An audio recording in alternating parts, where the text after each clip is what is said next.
We sometimes wonder what Putin's dreams must look like, and we think we have a pretty good idea. What Putin wants more than anything else in the world is to be recognized as the man who made Russia great again. He wants statues. He wants people to speak about him the same way they spoke about the czars and Soviet leaders who oversaw Russia at its most powerful. Putin dreams of making Russia big, and he wanted Ukraine to be his key to doing it, but he failed. And all he has really done is make Russia smaller than it was before he invaded. Russia now faces something worse than defeat against Ukraine, a slide toward irrelevance triggered by Putin's own relentless ambition. Putin's entire view of the world is built around his own ego. For Putin, how people treat him is directly tied to how they treat Russia as a whole, because he has spent years trying to position himself as the representation of everything Russia is supposed to be. Understanding this simple fact explains so much of what Russia's president has been doing in Ukraine. One of the goals, and perhaps the main goal of all, of the so-called special military operation was to place honor and glory on Putin's name in the eyes of the rest of the world. He believed that by conquering Ukraine, he could go down in history as one of the great Russian leaders, and by extension, Russia would become bigger and more glorious because of his achievements. It is deeply self-centered, and it is driven by the fact that Putin has long felt the West does not respect him or Russia anywhere near as much as it should. It is no coincidence that Putin highlighted NATO's expansion as one of his main complaints. When he invaded Ukraine, he had been raising this issue for over a decade before the invasion, not necessarily because he actually feared NATO. Putin has never truly believed that NATO would start a war with Russia. What he feared was that NATO's growth would be tied to his own time as Russia's leader. In Putin's mind, the West would have grown larger, while Russia's sphere of influence shrank, and he could not allow that to happen.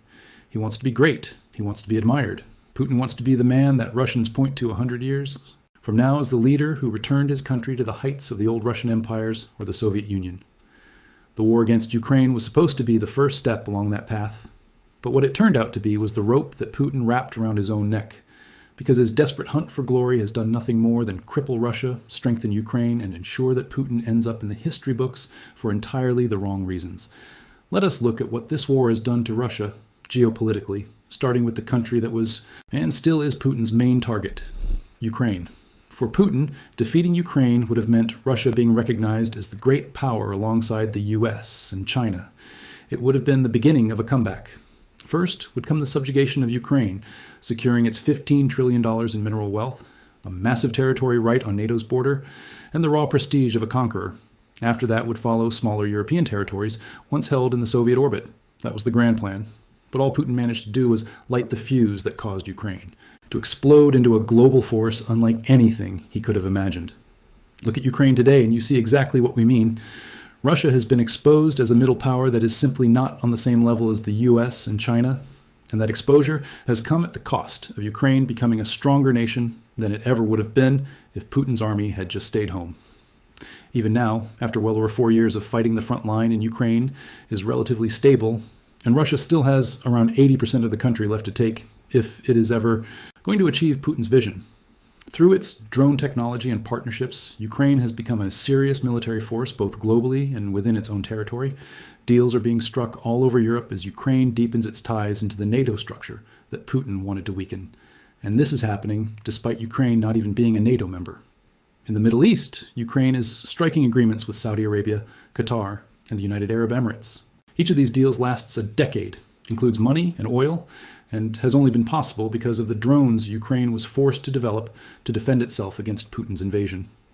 What was supposed to be an inevitable Russian victory turned into a quagmire, and then into a war that has strengthened Ukraine and weakened Russia on the world stage. The Atlantic Council reports that Ukraine's military has become so capable that its soldiers often outperform their NATO counterparts during joint exercises. Ukraine is no longer the security burden it was when Putin invaded. It is now a contributor and a world leader in much of the technology specifically built to defeat Russia. For Putin and his vision of a great Russia that mirrors the country of old, that is an outright catastrophe. A nation that was supposed to be little more than an addition to Russia has created the blueprint for stopping Russia cold. Putin was meant to be the leader who launched Russia back into the heights of geopolitical power. But all he has really achieved is the humiliation of a military that has been revealed as far weaker than it appeared, and the collapse of Russian influence at a massive scale. This takes us beyond Ukraine and into the wider consequences of Putin's failure. Regions where Russia once held significant power, backed by what seemed like an unstoppable military, are now turning away from him. We see this. Clearly in the South Caucasus. Russia once dominated this region. It did so for 150 years and still held enormous influence under Putin. Russia's leader was able to stoke tensions between countries like Armenia and Azerbaijan, promising protection and support to whichever side suited him, all backed by the military that is now being ground down in Ukraine. None of these tactics are working anymore. Relations between Russia and Azerbaijan collapsed after it was revealed that Russian police had tortured 2 Azerbaijani citizens to death during a crackdown in Yekaterinburg. That incident sparked arrests and accusations of Russian spying. Russia destroyed what was left of the relationship in December 2024 when it shot down an Azerbaijani civilian plane, killing 38 people. But at least Russia could still rely on Armenia, except that is no longer the case either. On June 8th, it was made official. Armenia's Prime Minister Nikol Pashinyan won re-election, defeating candidates supported by Putin and overcoming a Russian pressure campaign that included threats to end trade relations. At one point, Putin made clear to Pashinyan that the heavily discounted gas Russia supplies to Armenia would be at risk if Pashinyan continued pushing for Armenia to join the European Union. None of it mattered. Azerbaijan has turned its back, and Armenia is continuing a slow march westward that has been going on for years. There has been a massive reshaping in the Caucasus. It was only in 2020 that Russia played the role of peacekeeper to end the 44-day war between Armenia and Azerbaijan over Nagorno-Karabakh. Now, around 6 years later, and after a disastrous Ukraine campaign, Putin has lost influence in both of these countries, to the point where neither wants much to do with Russia. This is what we mean when we talk about Putin making Russia smaller. Every day that Putin continues the war in Ukraine, he moves Russia closer to geopolitical irrelevance. Russia's decline as a regional power may be most visible in the Caucasus, but we are seeing it all over Europe and Central Asia. Countries like Moldova, Georgia, and Kazakhstan have all received very clear reminders of just how dangerous it is to be located near Russia when a leader like Putin is in charge. Moldova is actively pursuing European Union membership, like Ukraine and Armenia, which is yet another example of Putin's war driving. Countries that Russia could once influence deeper into the arms of the West. Other nations, such as Tajikistan, have seen Russia pull out weapons and troops so they could be used in Ukraine. That kind of message does not go unnoticed. Russia is supposed to be the dominant power in this war.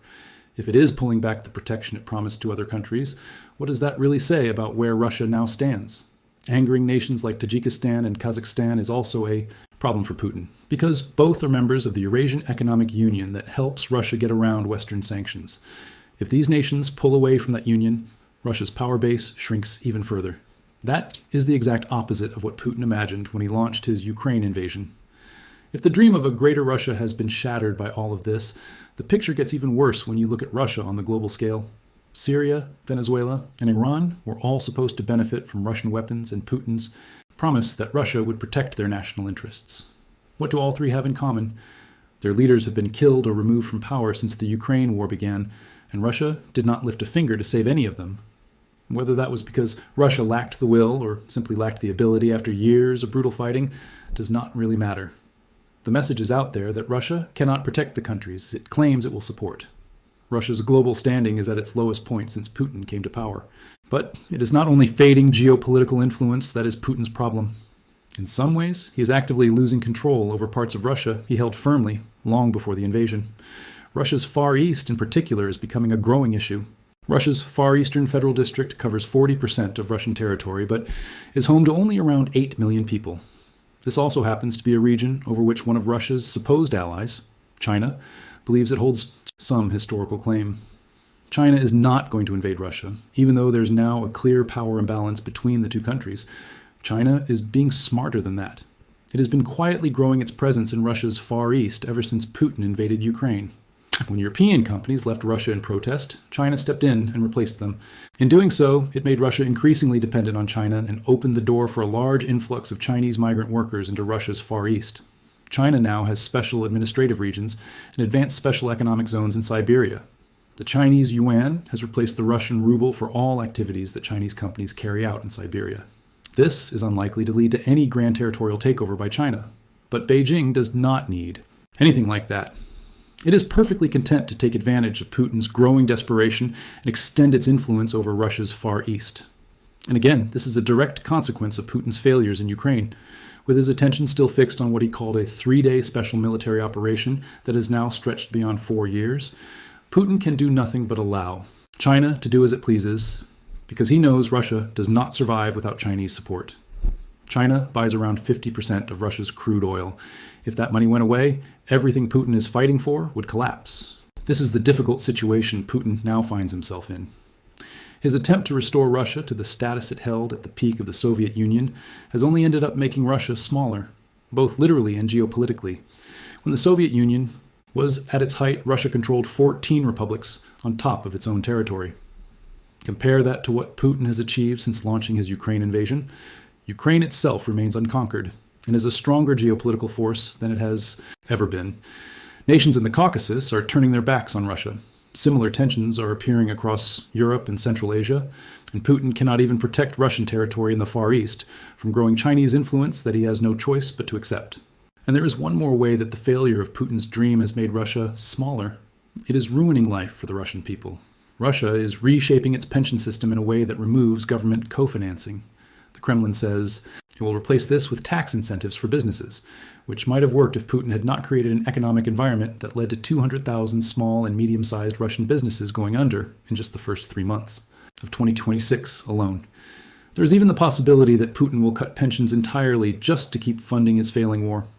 Russia's public services have been hit hard by Putin's desperate search for money. Moscow announced plans to cut over 105,000 workers from the public sector in 2026, following a 2025 in which Russia had already laid off 32,000 people from the same sector. All of it is to save money to pour into Ukraine. Russia also plans to cut its federal road maintenance budget by over $142 million in 2026, followed by a near $260 million cut the year after. That is 2,000 kilometers of roads that were supposed to be built or improved, simply canceled. All because of this war. Russia's people have also watched their quality of life fall sharply. The cost of living has gone up, driven by high inflation. A report from June 29th found that 81% of Russians are cutting back on their food budgets. Specifically, 34% are being more careful about food spending, while 47% are actively reducing what they buy because real incomes have stagnated while grocery prices keep climbing. Official figures put inflation at around 5.3% with a base interest rate of 14.25%. But the inflation figure may not even be accurate.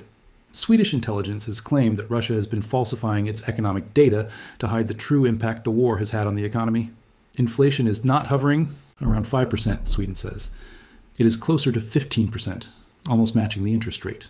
Russians cannot afford to buy what they used to, and they also cannot afford the interest payments on loans that might otherwise have helped them manage. This is what Putin has created. His desperate attempt to place himself among the great Russian leaders has made Russia smaller. And now Putin has no real options left. He is gambling on the capabilities of a military that has already shown it is completely unable to defeat Ukraine. For Russia's leader, the only way to come out of this war with anything to show for it is to somehow capture the Donbas region by the end of the year. That is what he is betting on. A campaign that has so far crashed repeatedly against Ukraine's heavily fortified defensive lines, somehow resulting in a victory in the next 6 months. At least, then, Putin could claim some kind of win. One of Ukraine's most valuable regions would be under Russian control, and he could negotiate from a slightly stronger position. Of course, the rest of Ukraine would not have fallen, but at least Russia would have something. This gamble is not going to pay off. And when it falls apart as Ukraine defends Donbas into 2027 and beyond, whatever small hope still exists among Russians that things might finally improve will evaporate completely. Putin began this war to secure his legacy. He has done that, just not in the way he planned.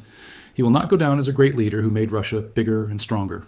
Putin will be written into history as the man who started a war against a nation he could never finish.